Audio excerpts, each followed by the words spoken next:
Hello, hello, hello. So it's been a while since I've actually done a live like this. A little behind schedule. It's been a few days. So if you look up there, the Action Martial Arts Mega Weekend is January 30th, 31st, and February 1st. I'll be there for the first time ever with an actual table.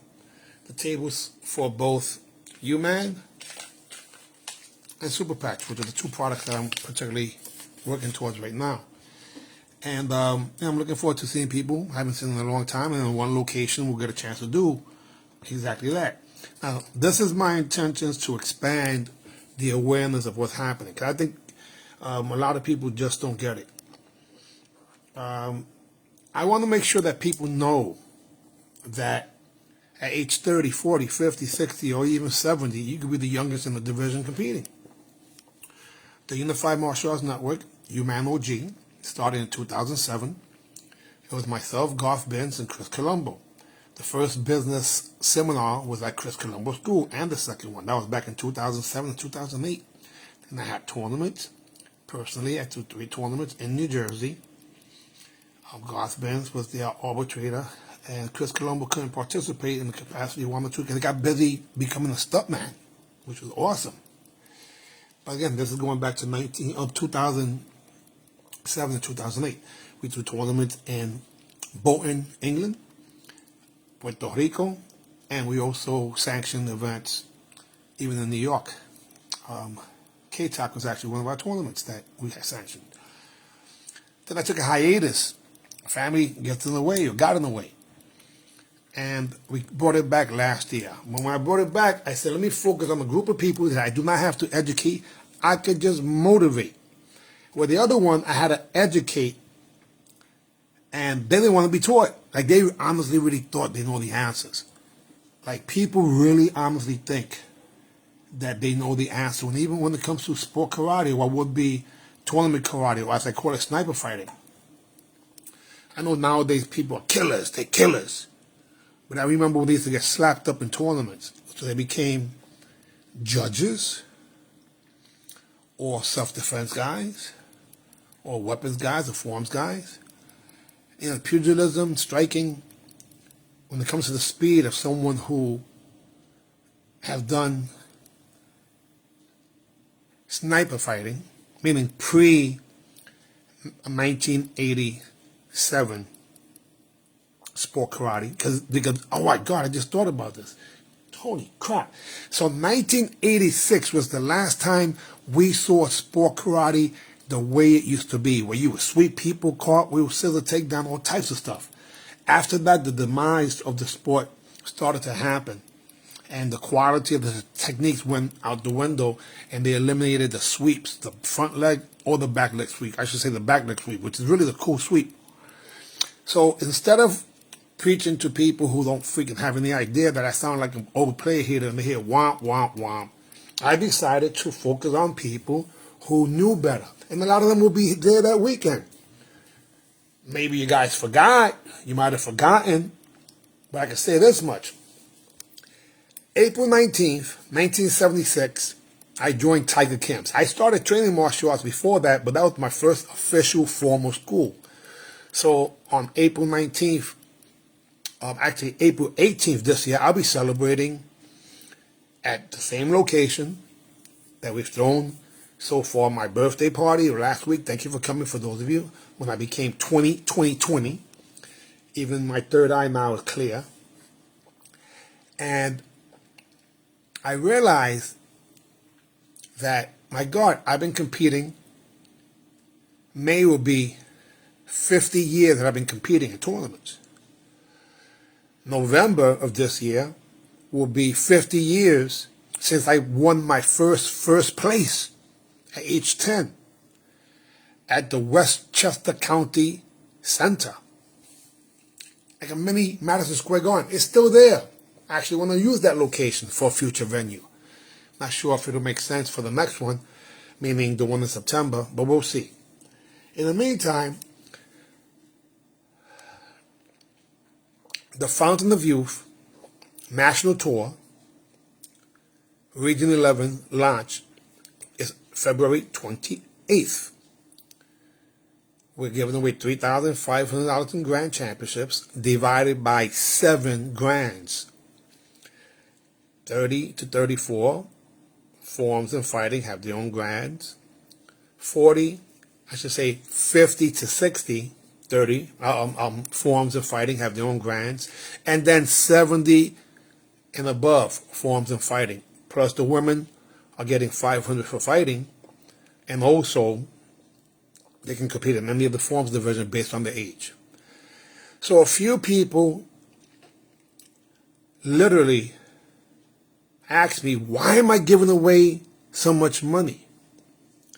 Well, how about this? I'm a competitor. Throw in the tournament.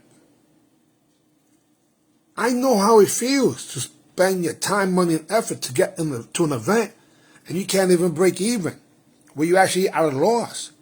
And people try to say it's for the love of the sport or so on and so forth, but the promoters get away with $3,000, $4,000, $5,000.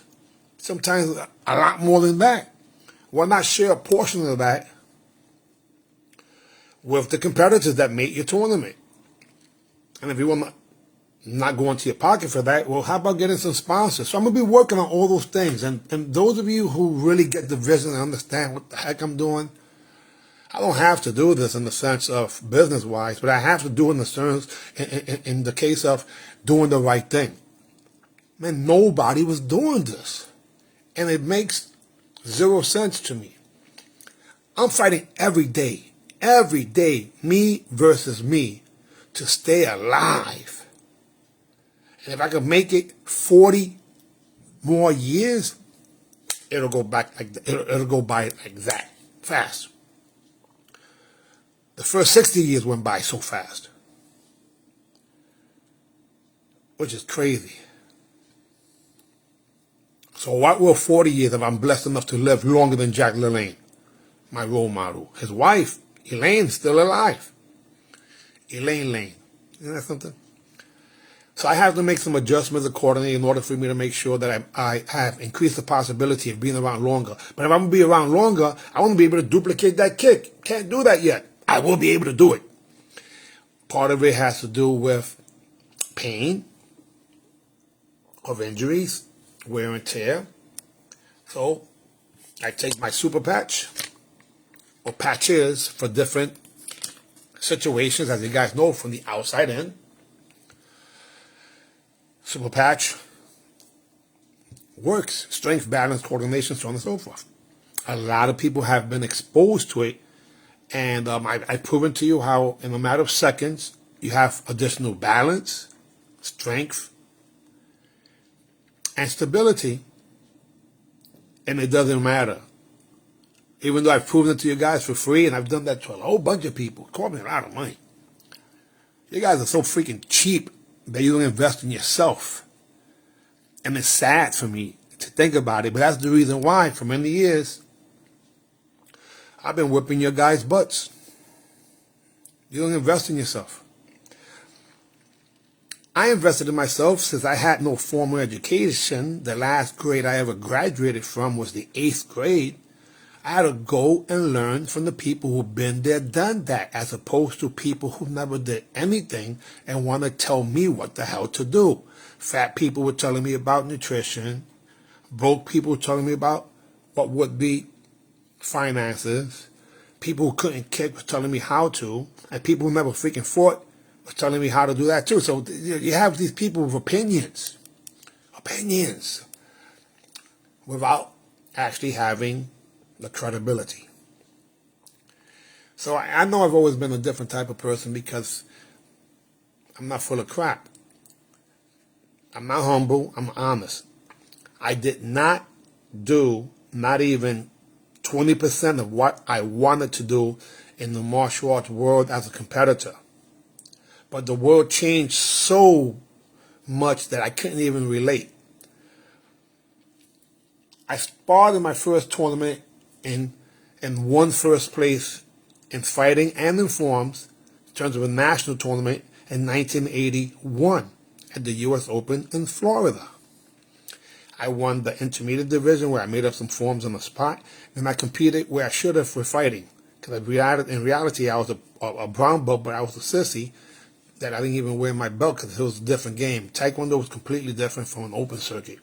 So I went to the biggest tournament at the time, or one of them, which was the U.S. Open in Florida, St. Petersburg. I convinced my friend Jonas Nunes to come all the way down with me. Just him and I went by bus. And I came back, and they shipped 2 6-feet trophies. They were the Twin Towers that were here for many years at my mother's house. I should say in our apartment in the Bronx. But when I saw that, it changed my perspective to what would be real competition in terms of the volume of people. It wasn't a dungeon tournament. Now, the dungeon tournaments I got exposed in 1979, as I call them, hardcore dungeon, which was more like home, and that was at Ching Valencia and Lamar Thornton's tournament, like I mentioned many times before, where I saw Ramon Smith, who beat Howard the Flash Jackson, lose to Ron Henderson, who won Grand Champion. He was blitzing people. That's Louis Bad Boy Ruiz, one of my role models, instructor. So in the timeline, I competed in 1976. 2 weeks after I joined martial arts, I lost my first match. I came back to the nighttime finals as a spectator, and I said, I'm going to be able to fight. Because back then, they were the first places, for some reason, they were showing them in the finals. That's what I remember. And I saw these 2 kids. And I'm like, I'm going to be there next time. Sure enough, November the same year, I won my first place. And I remember looking from behind the curtains and see people walk in. And I'm thinking, these people coming to see me. And it was incredible. I fought inside of a ring at age 10. And like I said, in 1979, I seen this open circuit. And I was like, what the heck is this? Because I already had gone to and lost to a girl. Cute girl, too. At the All-Americans. S. Henry chose All-Americans. So when I saw that, I was like, oh my God, that was like the biggest Korean tournament you can go to. That also had other styles. But what really got me was that I didn't have any hand techniques. We were great at kicking. So at age 10, I joined Tiger Kim's. I get into a fight with a friend of mine, one of the first people that I actually met when I first moved to 974 Sheridan Avenue. You know, come to learn that one of the guys who knew I was doing karate antagonized this kid in order for him to all of a sudden become a bully or try to bully me. And I fought him. I was kicking him. I was doing well till we rolled on the floor. He punched me and gave me a black eye. And I was embarrassed. I went back to the Taekwondo class and I started training 2 and 3 times a day. You know, never happened again. But I was just, just training harder. Age 10, 11, 12. That's why I was addicted to training, because I didn't want to be embarrassed again, getting a black eye. So I moved to a new location, a new area. I stopped competing. I should say stopped training at Tiger Kim's, because at this point, the $100 that would have been for the black belt exam, I'd rather spend it on clothes. I was 13 years old now. 14 years old, I should say. 14 years old. 1980. And I got into another fight. This time I was the pretty boy, kissing girls down the hallway and in the new neighborhood, which that's never good. And as it turned out, this girl started saying, her boyfriend, whatever. So I started seeing this girl, and she was a troublemaker. She went and got this guy, and he met me after school, and I was embarrassing him, kicking him, and he threw a wild punch and got me in my nose, and that's one of the reasons. The first time my nose got broken, and I'm like, forget this Taekwondo crap. I'm gonna freaking learn how to use my damn hands. So when I started training again in 1980, I went over to a tournament that was promoted by Tommy Chen. I just don't remember if it was Printing High School, Park West, one of those two. But I went with a friend of mine named Ringo. And I ended up fighting a guy named Timok way before the Last Dragon. And I beat him for 3rd place. Not sure who I lost to. Then they made us fight again. He beat me. It's just kind of crazy. But I met the guy who I saw a year before with my friend Louis Trujillo, who was the best kicker at Tiger Camps. I was known as Little Louis. I used to hang out with him, Little Louis. So I was the kid that, even though I was 12 years old, I used to take the adult classes, the junior classes, the Pee Wee class, any damn class, because I didn't want to get, I wanted to get better. Then when I stopped training in martial arts, and I got that broken nose, I went back to training, but not at Taekwondo. I started going to the dungeon and learning how to throw kicks and punches with the hardcore people. So 1980, I get my nose broken. 1981, I take first place at the U.S. Open in Florida. Like I said, fighting intermediate forms. I made them up on the spot. Creative forms. My leg came out, and I was in the background of the magazine of Karate Illustrated. And again, I got Jonas Nunes, who was not my instructor, but we trained together. So I say, listen, you're going to be my instructor. So if they cheat for me, I want you to, argue for me. When I initially met him, he was a green belt, I was a purple. I was a red belt in Taekwondo. Just to give a historical fact. But he did give me his black belt from his waist. So if anybody asked me who gave me my first black belt, it was Jonas Nunes from around his waist. It was a Taekwondo belt that my brother eventually took. And that was in 1982. So by 1982, now I'm 16 years old, and I'm getting ready to be a father. Now I'm scared. I don't know what to do. So I become a professional, meaning now I'm going to fight in the black belt men division at the rated tournaments where they gave away some money. It wasn't just about trophies and reputation no more. So I looked at Karate Illustrated, and I became a master at the rules. And then Tony Morrison and I became friends. He actually had a job. So we used to rent cars and go over to the Francisco Conde tournaments over in Lancaster, Pennsylvania, over 3 hours away. Both ways coming back 6 hours, looking at way in the back of a freaking hotel of all things. And I remember winning Grand Champion fighting, Grand Champion forums, but coming home with no money. And my baby's mama said to me, we can't eat the trophies. And I was so angry that she said something like that, but she was 100% correct. Just because you're an artist doesn't mean that that artistry is going to end up being finances. And in my case, I needed the money. Hence why I throw tournaments and I give the money. Hanji Derek Williams said he had never made that amount of money at a tournament. And that saddens me because these people deserve that and a lot more. But instead of crying, I've always taken action. There's a lot of things that I don't like in the martial arts. I don't like so many things. But I love martial arts. And it's the people. People are just weird. We got people that are freaking Puerto Ricans thinking they're Koreans, and they black people thinking they're freaking Japanese. And all that stuff is cool, but I don't give a flying fuck what style it is. If it works, it works. And in tournaments, I was never intimidated by anybody because to me, that's not fighting. There's rules. So, again, you can train in martial arts and get your nose broken like I did at age 10. Black eye, I should say. You could train still throwing kicks and not getting good with your hands and get your nose broken like I did in 1980. And then a matter of months after, I take first place in the tournaments, and that was it. After that broken nose, no one's been able to really injure me. Even when I got my jaw broken by Billy Blanks, people keep, and they try to do it like they're dissing me. Oh, he got his jaw broken by Billy Blanks. Are you freaking stupid? Billy got knocked out twice that year. And there's one when he's fighting Larry Kelly, and he's asleep even before he hits the floor. Anyone could get knocked out. Anyone could get beat. I've never been knocked out. However, that day I got my jaw broken was because the night before I knocked somebody out. And it messed up my mind. I thought, who's next? I'm 20 years old, full of testosterone.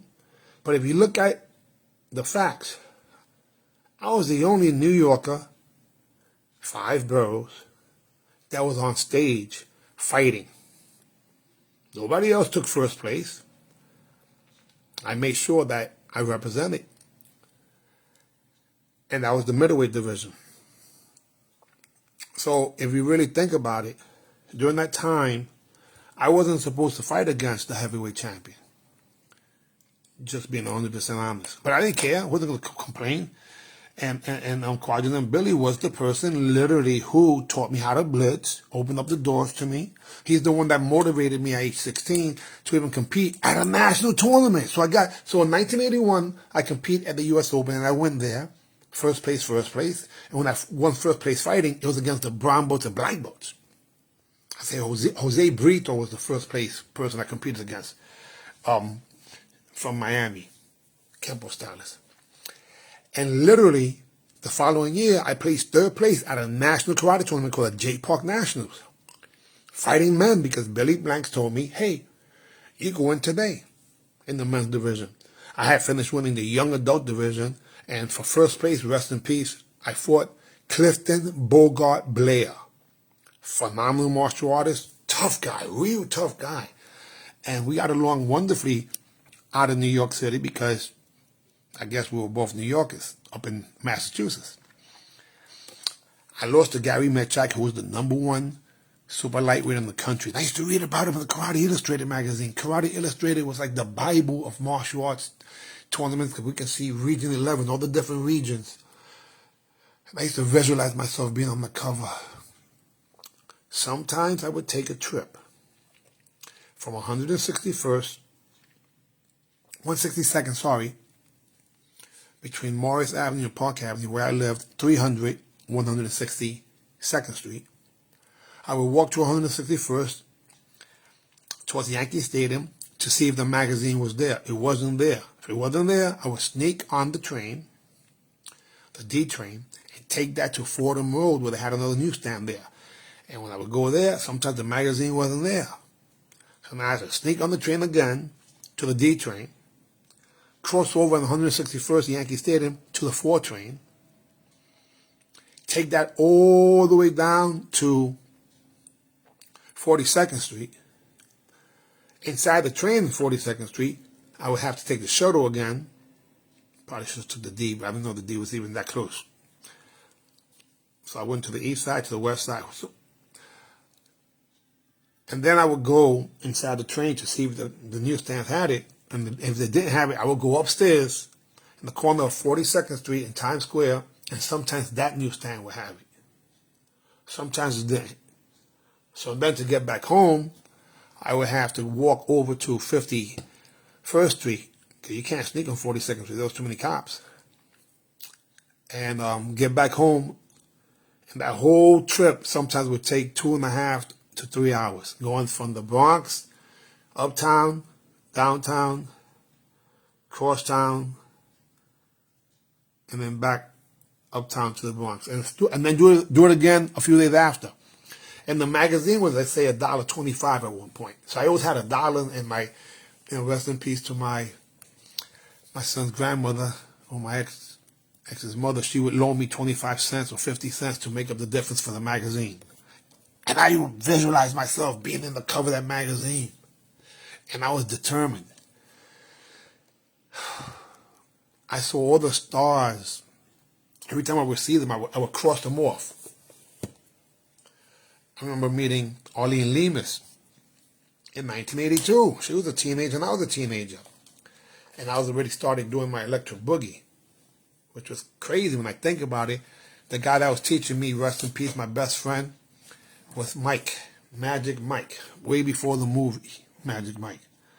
He had a group called the Magic Motion, where Clown and Fame Jackson and Mr. Pop, who taught Summer Pop, were the ones that were known. The Magic himself taught me personally, Truth in the House.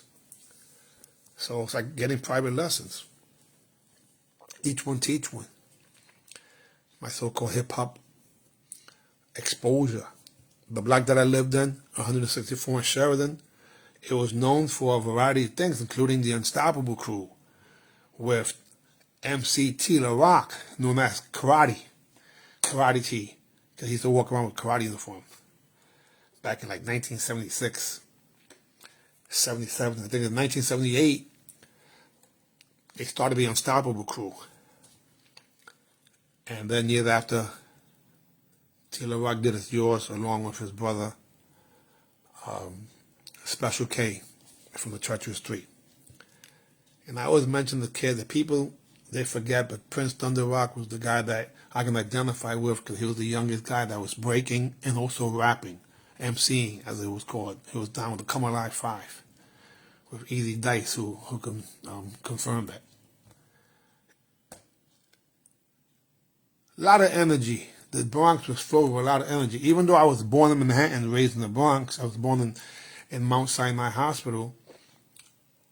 And my mother, I just found a video where she being interviewed. She said that at age 2 and 3, I was kicking the radiator.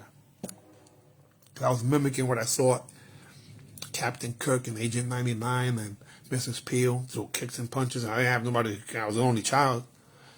So I would just not. I wouldn't kick the doggy, even though I had a doggy, and I still make believe he was super dog. So fantasy of a kid's fantasy to be a superhero definitely impacted me. When I saw the movie Five Fingers of Death and they were shooting at me now, playing cops and robbers, I said, I blocked it with my iron fist, and they thought I was crazy. When we used to play in the schoolyard, all of a sudden the playing became karate. It wasn't tag no more, it was karate until they stopped us. They didn't want us to do it anymore. People started getting hurt. I remember Charlene was the leader of my team, and then on the other side was a guy named Bruce, who ended up becoming the world famous DJ Brucey B. And that was 1971 in the Boogie Down Bronx. So I was born in 66, moved to the Bronx in 71. And now, when I think about it, my God, so I've been in the Bronx for 55 years this year. So I have all these different celebrations. So I just celebrated my 60th birthday, or I say 20, and we did it again at the El Pac Center, a combination of locking, popping, boogie, and breaking. Had two DJs, who actually 3 DJs that were on the ones and twos, and a lot of legendary martial artists and also dancers. And on April 19th, I'm going to celebrate 50 years of training in martial arts. It'll be 55 years that I'm in the Bronx. And it's crazy because at age 60, I defend 2 titles this year. This year, I'm supposed to compete 2 times in New Jersey, of all places, to defend my titles. And I fought guys that were in their 30s and 40s, which sounds like a lot, but my son's 42. So I don't believe that we are too old. I believe that what we are full of excuses. If you're 55, you're the youngest person in the 55 to 59 division. If you're 65, you're the youngest person in the 65 to 69 division. If you're 70, you're the youngest person in the 70 division.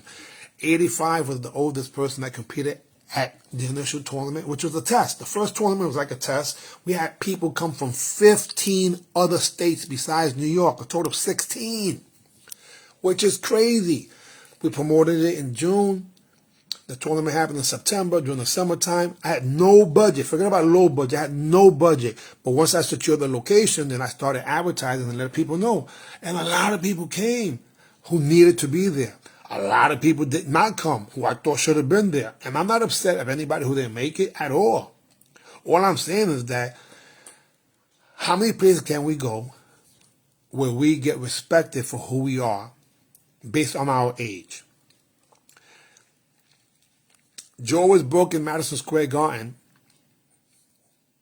Best thing that ever happened to me. I became number 1 in forms and number 1 in fighting in that region. Because as soon as they take off the wires, I competed in the tournament.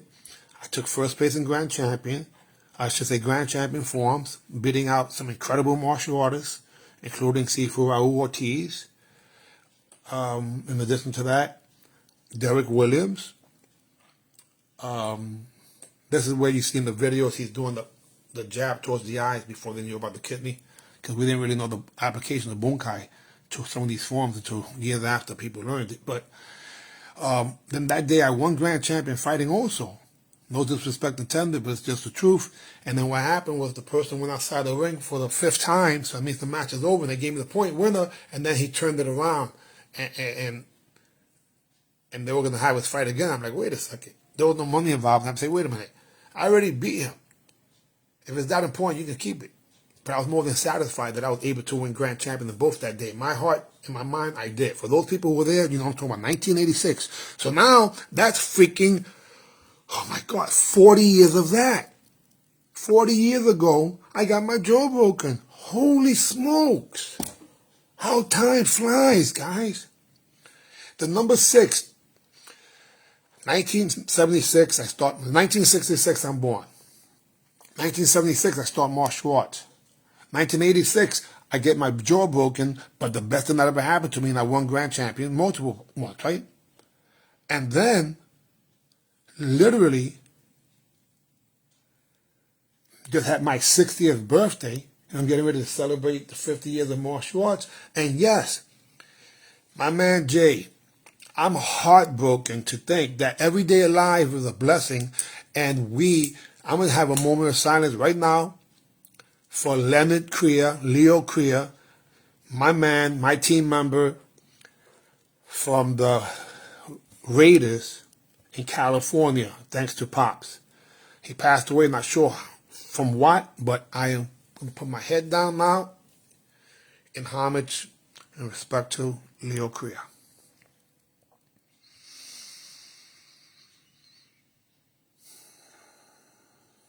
My gosh. So let's talk about Leo Crea for a second. This guy was a super lightweight, but he was longer than most people, so he was kicking guys. Even though he's a Kempo stylist, he had some head kicks and jumping some hook kicks. Of course, he had the blitz, had the attitude, did some movies. My man was phenomenal. Oh, my God. Leo and I became really good friends. And I was speaking to him a few years ago about what I'm doing now with UMAN, bringing back the people who used to compete back in the days, you know.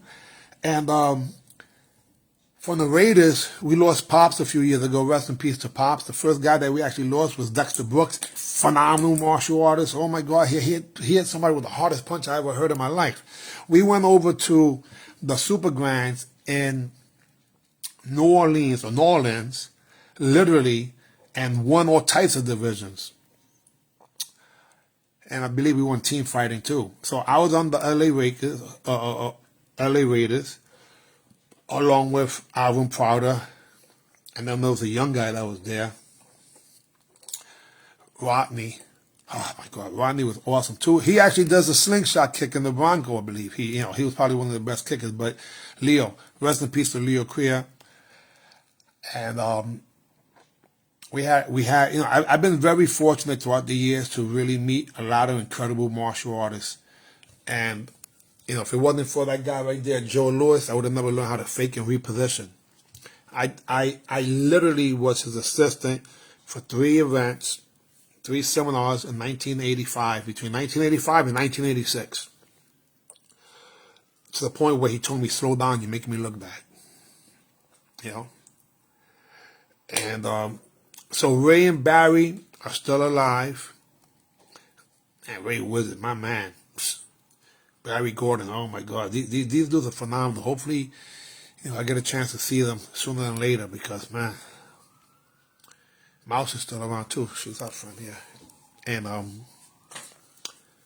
yeah, and the son, I'm going blank at his name right now. But, yeah, your son, we might as well, wait a minute. What's your son's nickname? What's your son's nickname? Little Butch. He called me a few months ago. Wanted to come down and work out and help me out to get ready. So, Butch is still around too. It's part of the team, right? So, yeah, exactly.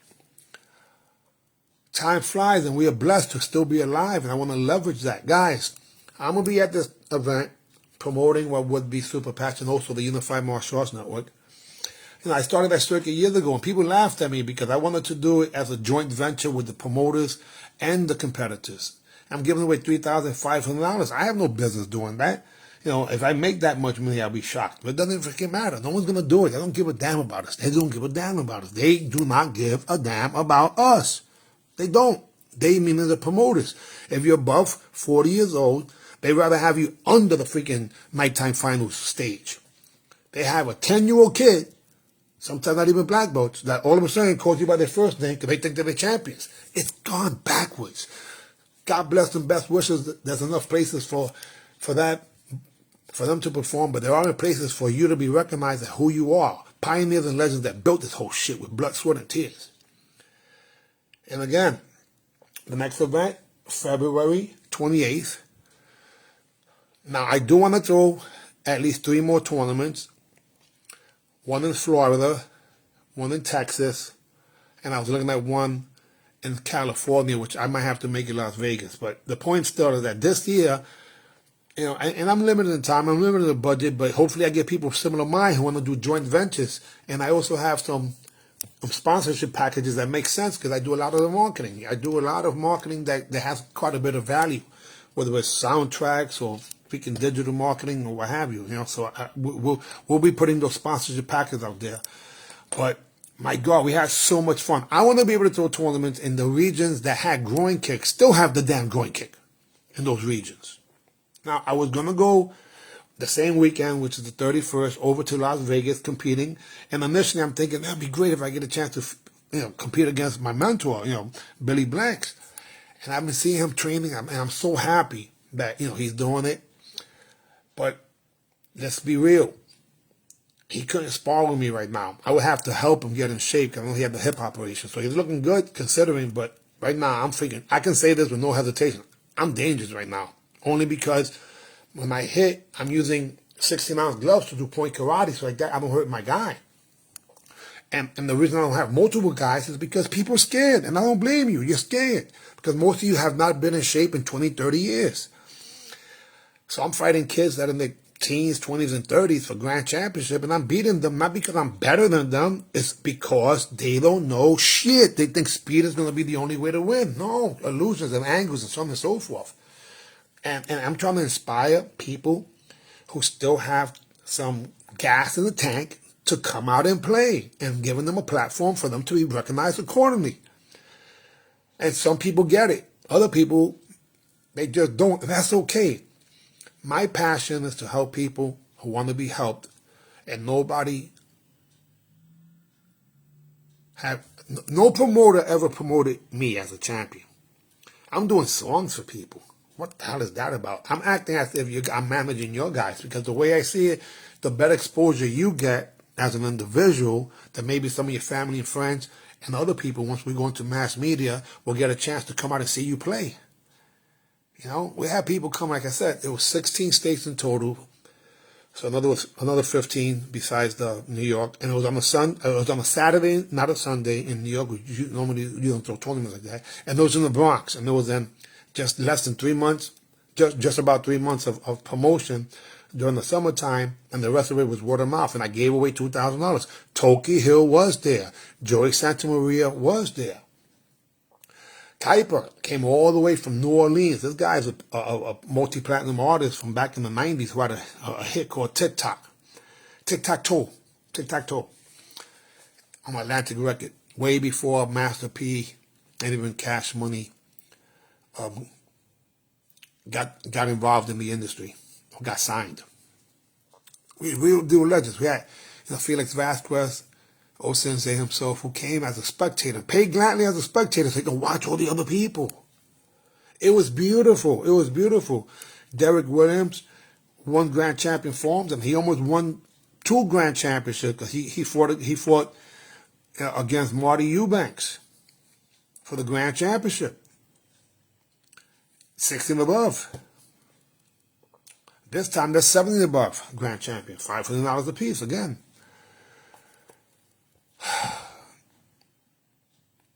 It's sad, guys, because there's so many people we don't have any longer. I mean, just hearing that Leo Creer passed away breaks my heart. And a few months ago, there was another person who I actually happened to be on a team with, but it was a USA team, Waco, and that was in 93. I was on the team twice, 91 and 93. And that was a guy who went over to MMA and taught a whole bunch of people, like Anthony Pettis and Sergio Pettis. And that was Rick the Jack Rufus' brother named Duke. Jeff Duke Rufus. He passed away a few months ago too. So every day alive is a blessing. And I'm fighting to stay alive another 40 years. Like I said before, the first 60 went by fast. If I'm able to be blessed enough to have 40 more, and I'm doing whatever it takes. I'm taking my supplementation on the outside in, so my body's 100% pain-free. And I'm taking my peptides, my nitroxide, collagen, eating better, exercising, training. Tomorrow morning before noon, I already put in 15 rounds, and people think I'm crazy. They've always thought I was crazy. I don't give a goddamn what you guys think. I think you're freaking stupid and lazy. I'm crazy and you're stupid and lazy. So you don't care what I think. I don't care what you think. But I know one thing for sure, you can do better. I know one thing for sure, I could do better. I know that we're the greatest creation ever made. And I know also that I've been able to be successful not once but 2 times. So Jay was the first gentleman who actually was doing alternative type of uniforms when it comes to design. You know, it wasn't like rec suits, but they were still design. He worked with Carl Kanai, and he was the manufacturer. He had his team, which was awesome too. But and the guys that were on the team were the Raymond Daniels and the Jason Tanksons of the world, or Borelli. So it's a lot of history from a lot of people. I'm going to be interviewing people. I already started today. Tomorrow I'm going to have more people being interviewed. I'm going to start doing them live, having them stream through here. So I'm working nonstop behind the scene, guys. You don't know. And I'm doing it because us, one, we are all important. We are all important. Even though a lot of you guys have an opinion about things and, you know, you're okay. If you're coming to the tournament as a spectator, you're going to pay as a spectator. If you're going to be a judge, we're going to know you're going to be a judge beforehand. If you're going to be a competitor, great. I already have 2 of the 3 judges that are deciding to compete registered. So I'm excited. People are excited. I got a phone call today from a gentleman, and, you know, he said he was getting ready to cry because he feels like he has an opportunity now to be who he is, which is the champion, regardless of what age. He came from South Carolina. He had an injury. He couldn't compete. He was there for about an hour and had a chance to see people he hadn't seen in 30, 40 years. And yes, it was my crazy idea as a test, and it passed with flying colors. There was about 17 things I wasn't happy with to make it better, but people literally had beef and they squashed it there. People that hadn't seen each other in 30 years, they were nemesis, or 40 years, and now they're friends. It was so wonderful. I get texts from a few people on a weekly basis, and every time I think, man, why am I throwing these freaking tournaments? And then people throwing tournaments or events near me, and I'm thinking, why? Or they taking the name of my freaking event and trying to tell me, oh, no, I'm not. I mean, it's just crazy, man. People crazy. But so instead of being distracted, I'm focusing on the ones that are most important. Am I going to have more competitors this event than I did last one? I don't freaking know, and I don't give a goddamn. I don't care. I just know that the event's happening with or without you. And if it's with you, wonderful. If it's without you, wonderful too. All I can do is promote. I can't beat people up to be there. But at the same time, remember, I have an elephant's memory. You know, maybe you won't be invited. Like, there's people that I don't even want in the place. And why would I say that? Because they don't come with good intentions. You can't invite everybody to your home. With good intentions, they turn around and do things that literally are detrimental to your family. So, I'm in the middle of writing my autobiography, and a lot of these things, a lot of the little details are important. There'll be an overview of this talk, because I am a professional marketer and have been. I made my first logo in 1998 on Corel Draw number 5, and I did my first website in 1999. My first app about 17 years ago, give or take. And literally, I'm getting pretty good with AI. Sooner than later, this is going to be the AI talking, not me. Working on that. And why would I do that? Those are tools of engagement in the art of war when it comes to market share. My biggest income I ever got in martial arts was $10,000, and it wasn't for fighting. It was $5,000 2 years in a row, and I was supposed to be a speaker at the national convention for ACN. That never happened, but they paid me the $5,000 and a portion of the people who I referred to them that did the billing. In the following year, Member Solutions, formerly known as ACN, with Jeff Cohen there, literally, they kept the deal. And I brought them more people, and then I spoke for half hour in the national convention. So I got paid $10,000, $5,000 per year, and I spoke one time, half an hour. Plus, they paid me for 15 years on a handshake deal. Negotiating business deals is exciting to me. Things that make sense. I did deals with Macho Products. That didn't make any sense. They freaking copied me afterwards. And they had dangled the stick in front of me that they were going to buy a whole bunch of stuff. So I never did the deal with Century, which was you're going to copy me. Like Adidas copied me. They did a rec suit, Real Easy Kitten suit. And now I see all these freaking uniforms. Quite a few of them are copies of rec suits. Without the pockets. And if they do have the pockets, they're not deep enough, or the pants are high water, meaning it's the wrong pattern. How would you feel if you was me? To me, it's part of history and the future too. I will bringing them back, but in a different capacity. Because everything that I've done in the past, to me, was never 100%. Jay Rubensfield actually came to my house. That was at the time 4,800 square feet. Man, the one that I had after that, you could put that one inside of that house. And he drove all the way from Manhattan when they were visiting. Like 2 hours. Way out there in New Jersey. Almost getting to Pennsylvania. So we are definitely an extended family in martial arts. But sometimes it's just embarrassing to think how low standards people really have. I can tell you this much. Opened the karate schools. I had 6 schools at one point, or 6 locations. I had my name on 8,000 students. I did the 7 figures. Did the same thing with the clothing line. First time my role models were drug dealers, including my father. So I spent all the money. Bought my friends without even realizing it. Had to pay for everybody. It was crazy. Then the second time, it was the happy wife, happy life nonsense. It's happy family, not just happy wife, damn it. And what I did there was, we had a $10,000 birthday party. What kind of nonsense is that? That was crazy. But when you got 4 kids and a mammy and a dog, the dog cost $3,750. I had no idea about that. 2 years after, well, it was $3,500. Too much, damn it, for this dog. English Bulldog, just because he had champion bloodline or some stuff. So, it doesn't matter how much money you make, it's how much you keep. So I went from nothing to something to nothing to something. Since 2011, when they killed Bin Laden, supposedly in Pakistan, they closed those damn borders. So my business went to hell in my handbag. 90 days, I lost 90% of my income.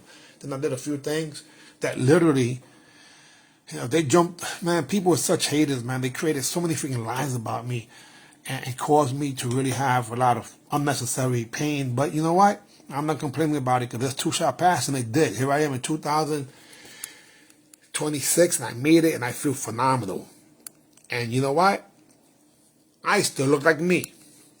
They got some of these freaking people that don't even look anything. They got a bunch of hair in their face and no hair on their damn head. I still have my real hair, not dyed.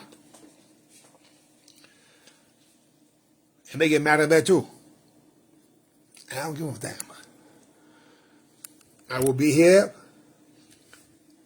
January 30th, 31st, and February 1st. Come to the table. Let's have a conversation. I'll give you about 32 reasons why you should be participating in whatever capacity you feel at the UMAN OG Fountain of Youth Tour Region 11 launch on February 28th, 2026. People came from 16 states, including 15 other states, including New York, on a Sunday, and it was phenomenal. And I must say that I am completely excited and blessed. Oh, my man, I didn't realize you were still there. Yeah, man. Jay, God bless you. See if I can get your son over here to the tournament, try to at least judge or compete, or, whatever capacity, man, because realistically, life is too freaking short. Rest in peace to Leo. And my condolences to everybody, including you. Life is precious, guys. They call it the present because it's a gift. Leverage that. And that's the whole thing about it. You want to take full advantage of freaking every day. And if you have a physical challenge, man, get your freaking patches. Don't make excuses. Get your peptide. Get your nutrition. You know, tomorrow, on Tuesday, I have to go get my vitamin D that I take one pill for the week, and that's the only thing that I had as a so-called deficiency because it's wintertime. The freaking vitamin D, you don't get it from the sun. That's why I used to go down to Florida as often as possible as a snowbird or for many years because I wanted that vitamin D. I want to reverse time. Stay young. Stay young. 40 more years, is that going to happen? I don't know. But I can't say this. I'm going for it. Anyhow, guys, I know I ranted. Believe it or not, I take information from here and add it to what would be my autobiography that I'm in the process of doing. If you look around there, it says Fast Feet, the Jerry Fontenot story. There are many people have told me they wanted to do stories. They wanted to do documentaries.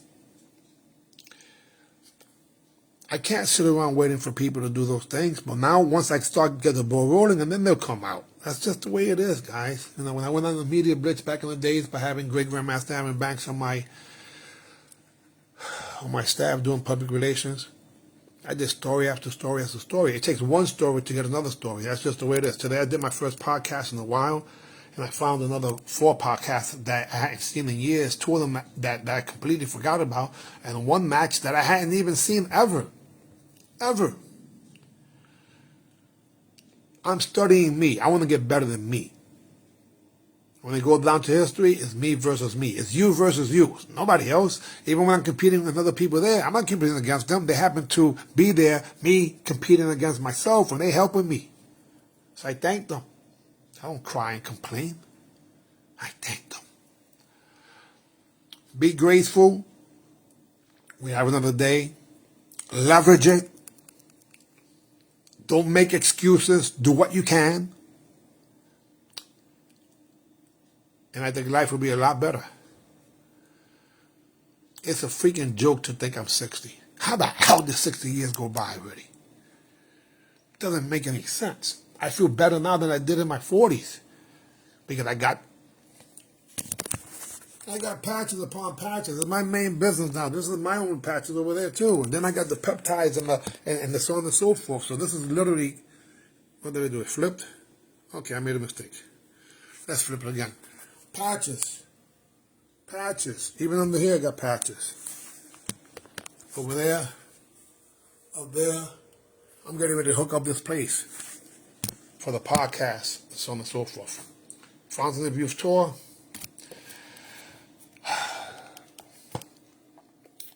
I wonder with this.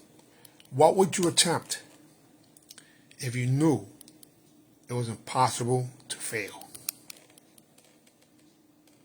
AB, see you at the top. God bless. Thank you for watching.